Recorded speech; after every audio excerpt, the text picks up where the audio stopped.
Oke, selamat datang di channel belajar teknik. Kali ini kita akan belajar mengenai fungsi fuse ya pada sistem electrical mesin ya, seperti mobil, genset, motor dan lain-lain. Yang mana setiap mobil, setiap motor itu pasti mempunyai pengaman ya, pengaman yang namanya fuse atau sikring ya. Kalau kita dalam bahasa teknik itu adalah fuse. Namun dalam bahasa biasa, bahasa bengkel, mungkin kita bisa menyebutnya dengan sikring. Nah,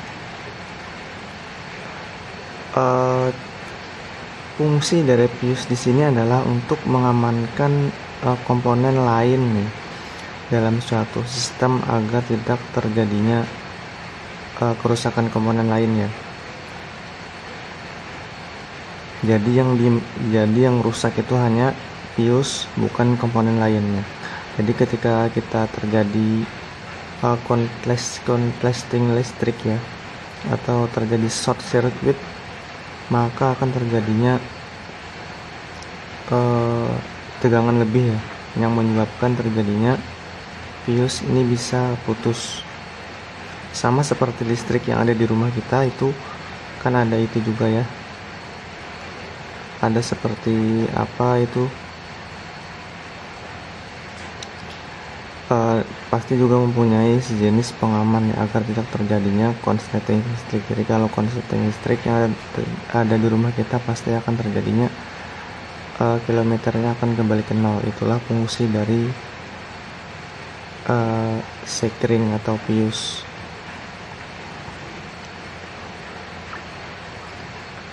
Nah, cara kerjanya begini ya teman ya. Ini ada plat besi, plat besi yang mana di sini ada tengahnya, ini ada kawat ya, kawat besi yang kecil.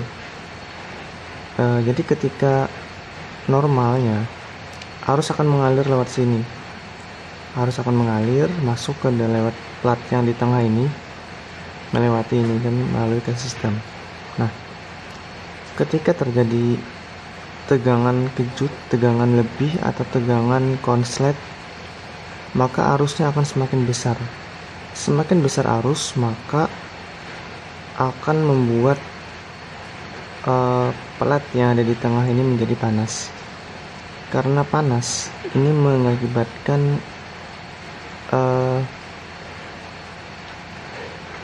ini meleleh ya teman ya, meleleh hingga terjadinya putus. Itulah cara kerjanya. Jadi kalau dia tidak meleleh atau dia tidak putus atau ampernya terlalu besar, maka bukan fuse-nya yang putus, tapi komponen lain yang rusak atau kabel kita yang bisa kebakar ya teman ya. Jadi sekali lagi cara kerjanya seperti ini, arus mengalir. Ketika terjadinya arus besar, maka di sini akan meleleh dan terjadinya putus ya. Jadi arus listrik tidak akan melewati ini dan komponen akan tidak berfungsi secara maksimal lagi ya, komponen listrik, karena ada arus listrik yang terputus di sini. Jadi sebagai sinyal juga ya kepada kita. Jadi kalau ada kondisi motor kita yang kurang normal, siapa tahu fuse kita yang putus. Untuk mengantisipasi atau fuse ini menginformasikan bahwa terjadinya kerusakan di sistem, entah short circuit, short ke ground, short ke positif, dan lain-lain sebagainya ya teman ya. Nah, selanjutnya untuk fuse di sini dia ada dua ya, ada banyak tipe ya teman ya. Ada yang seperti ini, ada yang tabung. Nah, tabung di sini dia mempunyai kawat ya di tengah-tengahnya ya. Sama sistem kerjanya ya. Kalau di sini dialiri arus, semakin besar arus melewati tahanan dari kabel ini, maka kabel ini akan putus. Jadi selagi arusnya masih di bawah ini, tahanan kabel ini, maka kabel ini tidak akan putus ya. Kecuali terjadinya short circuit, maka kabel yang di tengah ini akan putus ya. Nah, di sini kita bisa lihat ada kabel di bagian tengah, sama saja ya. Ini bagian seperti kaca, ini terbuat dari plastik. Makanya kita sering mengalami fuse kita atau sikring kita ini seperti kebakar ya teman ya. Kenapa kebakar? Karena terjadinya arus berlebih. Arus berlebih mengakibatkan pius panas. Pius panas karena sini lebih tebal, sini lebih tipis, yang di tengah ini tipis, maka yang di tengah inilah yang kalah ya. Ini akan putus. Nah, itulah yang menyebabkan terjadinya ketidaknormalan pada mesin.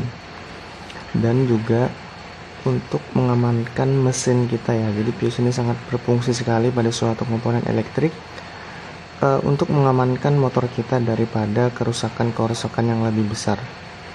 Terus bagaimana kalau tidak pakai pius? Nah, kalau kita tidak pakai pius, otomatis ketika ada short circuit atau konsleting listrik, anggap ini kita ganti dengan kabel, terjadi short circuit atau terjadinya konslet, maka yang kalah ini adalah kabel-kabel kita yang lemah ya. Dimana kabel kita yang lemah, maka itu akan kebakar atau putus, yang mengakibatkan terjadinya ketidaknormalan pada mesin atau mengakibatkan fatal ya pada kendaraan kita. Sama seperti listrik rumah ya, kalau tidak ada kalau listrik rumah itu MCB atau apa, maka bisa mengakibatkan hal-hal yang fatal ya. Makanya diadakan untuk MCB pada listrik rumah. Sama ya sistem kerjanya. Di sini mempunyai plat, untuk pius ini mempunyai plat, sama mempunyai plat. Jadi ketika ada arus besar maka dia akan terputus untuk mengamankan komponen elektrikal dari pada kerusakan yang lebih besar. Oke, teman-teman. Nah, di sini juga ada berbagai macam ini ya. Pius, ini ada yang 10 ampere, ini ada yang 20 ampere, ada yang 5 ampere, banyak lagi ya. Jadi usahakan kalau yang pius itu 5 ampere, langsung kita pasang 5 ampere. Jangan lebih ya teman ya, jangan dipasang yang 10 ampere. Gunakan pius yang standar pada motor kita. Oke. Mungkin itu saja penjelasan mengenai cara kerja pius, kenapa pius bisa putus, dan macam-macam pius. Oke, sekian dari saya dan terima kasih.